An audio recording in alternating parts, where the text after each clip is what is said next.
ಈಗ ಇಡೀ ಭಾರತದ ಜನ ರೆಫ್ಯೂಸ್ ಮಾಡಿದ್ದಾರೆ. ನಾವು ಟಿ ವಿ ನೋಡಲ್ಲ, ನಾವು ಟಿಕೆಟ್ ತಗೊಳ್ಳಲ್ಲ, ನಮಗೆ ಪಾಕಿಸ್ತಾನದವ್ರ ಮೇಲೆ ಹಾಡಬಾರ್ದಂತ. ಈಗ ಡಿಸೈಡ್ ಮಾಡಬೇಕಾದ್ರೆ ಯಾರು, ಅದರ ಬೋರ್ಡಿನ ಅಧ್ಯಕ್ಷರು ಅಮಿತ್ ಶಾ ಮಗ ಮತ್ತು ಕೇಂದ್ರ ಸರ್ಕಾರ, ಇವರಿಬ್ಬರೇ ತೀರ್ಮಾನ ತಗೋಬೇಕು. ಬರೀ ಬಾಯಲ್ಲಿ ಪಾಕಿಸ್ತಾನ ಅದು ಇದು ಮಾತನಾಡೋರು, ರಾಷ್ಟ್ರದ ಜನರ ಅಭಿಪ್ರಾಯಕ್ಕೆ ಮನ್ನಣೆ ಕೊಡೋದು ಅವ್ರು ತೀರ್ಮಾನ ಮಾಡಬೇಕಾಗಿದೆ. ಅದು ಇವತ್ತಿನ ಜನಾಭಿಪ್ರಾಯಕ್ಕೆ ಮನ್ನಣೆ ಕೊಡೋದು ನಮ್ಮೆಲ್ಲರ ಕರ್ತವ್ಯ.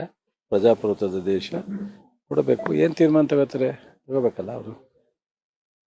ಏನು ತೊಗೊಂಡ್ರು ನಂಗೆ ಗೊತ್ತಾಗಲಿಲ್ಲ. ಮಧ್ಯಾಹ್ನ ತಗೋತಾರೆ ಅಂತಿದ್ರು, ಏನು ತೊಗೊಂಡಿಲ್ಲ ಸರ್, ಆಡ್ತಾ ಇದ್ದಾರೆ ಮ್ಯಾಚ್. ಮತ್ತೆ ಅಲ್ಲಿಗೆ ಇವರು ಜನಾಭಿಪ್ರಾಯಕ್ಕೆ ವಿರುದ್ಧವಾಗಿ ಅವರೇ BJP ಸರ್ಕಾರ, ಕೇಂದ್ರ ಸರ್ಕಾರ ಅಂತ ಆಯ್ತಲ್ಲ. ಬಿಜೆಪಿ ನಾಯಕರು ಪಾಕಿಸ್ತಾನವನ್ನ ಟೀಕೆ ಮಾಡ್ತಾರೆ, ಕಾಂಗ್ರೆಸ್ ಪಾಕಿಸ್ತಾನ ಪರವಾಗಿ ಅವರಿಗೆ ಓಟ್ಗೋಸ್ಕರ ಟೀಕೆ ಮಾಡ್ತಾರೆ. ಹಿಂದೂಗಳೆಲ್ಲ ನಮ್ಮ ಪರ. ಹಿಂದೂಗಳ ಮಾತೇನು ಕೇಳಲ್ಲ. ಯಾವ ಹಿಂದೂಗಳಿಗೆ ಅವರು ಬೆಲೆ ಕೊಟ್ಟಿದ್ದಾರೆ? ಓಟ್ಗೆ ಏನು ಬೇಕೋ ಅಷ್ಟಕ್ಕೆ ಮಾತ್ರ ಹಿಂದೂಗಳಂತಾರೆ. ನಾವೆಲ್ಲ ಹಿಂದೂಗಳಲ್ವೇ? ಅದೆಲ್ಲ ಅಲ್ಲ. ಓಟ್ಗೆ ಏನು ಬೇಕೋ ಅದನ್ನು ಮಾತಾಡ್ತಾರೆ. ಜಾತಿ ಗಣತಿ ಇದರಲ್ಲಿ ಕಾಲಮಲ್ಲಿ ಕ್ರಿಶ್ಚಿಯನ್ಗೆ ಒಕ್ಕಲಿಗ ಕ್ರಿಶ್ಚಿಯನ್, ದಲಿತ ಕ್ರಿಶ್ಚಿಯನ್, ನನಗೆ ಅದು ನೋಡಮ್ಮ, ಕ್ಯಾಬಿನೆಟಲ್ಲಿ ಏನು ಚರ್ಚೆ ಆಗಿಲ್ಲ. ಮೊನ್ನೆ ಮುಖ್ಯಮಂತ್ರಿಗಳು ಹೇಳಿದಾಗ ನಾನು ನೋಡಿದ್ದು. ಸೊ ಯಾರು ಬೇಕಾದ್ರೂ ಸ್ವತಂತ್ರ ಇರ್ತಾರೆ ಕನ್ವರ್ಷನ್ ಹಾಕಿ, ಅವ್ರವ್ರ ತೀರ್ಮಾನ ಅಂತ ಹೇಳಿದ್ದು ನಾನು ನೋಡಿದೆ ಟಿ ವಿನಲ್ಲಿ. ಸೊ ಸಹಜ ಅಲ್ವಾ?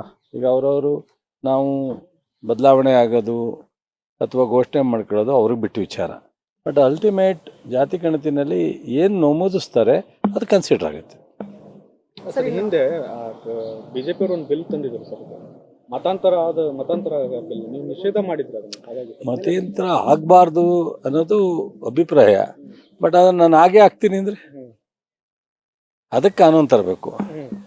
ಯಾರು ಹುಡ್ತಾ ಒಂದು ಯಾವ ಮತದಲ್ಲಿ ಅವರು ನೋಂದಣಿ ಆಗಿರ್ತಾರೋ ಅವರು ಮತ್ತೆ ಯಾವುದನ್ನು ಆಗಬಾರ್ದು ಅನ್ನೋದು ಕಾನೂನು ತರಕ್ಕೆ ಅವಕಾಶ ಇದೆಯಾ? ಟೆಕ್ನಿಕಲಿ, ಲೀಗಲಿ ನೋಡಬೇಕಲ್ಲ, ಅದನ್ನು ನೋಡಿ. ಧರ್ಮಸ್ಥಳದ SIT ತನಿಖೆ ವಿಚಾರವಾಗಿ ಸಾಕಷ್ಟು ವಿರೋಧ ವ್ಯಕ್ತ ಆಗ್ತಾ ಇದೆ. ಯಾರೆಲ್ಲ ಕಂಪ್ಲೇಂಟ್ ಕೊಡ್ತಾರೆ ಅವರ ಪರವಾಗಿ ಸರ್ಕಾರ ನಿಲ್ತಾ ಇದೆ. ಯಾರು ತಪ್ಪು ಮಾಡಿದ್ದಾರೆ ಅವ್ರಿಗೆ ಶಿಕ್ಷೆ ಕೊಡುವಂತ ಕೆಲಸ ಮಾಡ್ತಾ ಇದೆ. ಇವತ್ತು ಸರ್ಕಾರ ಕರೆಕ್ಟಾಗಿ ಮಾಡ್ತಾ ಇದೆ. ಕೆಲವೇ ದಿವಸಗಳಲ್ಲಿ ಧರ್ಮಸ್ಥಳದ ವಿಚಾರ ಸ್ಪಷ್ಟವಾದಂಥ ನಿಲುವು ಬರುತ್ತೆ. ಧರ್ಮಸ್ಥಳದ ವೀರೇಂದ್ರ ಹೆಗ್ಡೆಯವರೇ ಸ್ವಾಗತ ಮಾಡಿದ್ದಾರೆ.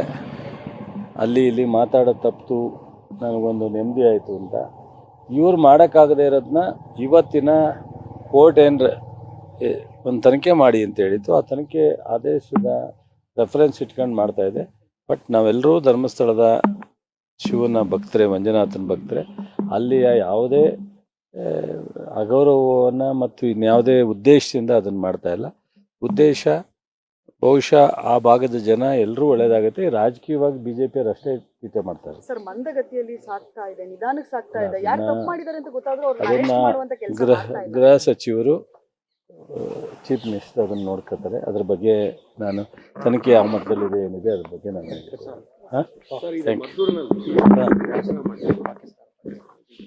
ಮದ್ದೂರಿನಲ್ಲ ಅಶೋಕ್ ಅವರು, ವಿಜೇಂದ್ರ ಅವರೆಲ್ಲ ಭಾಷಣ ಮಾಡಿದ್ರು.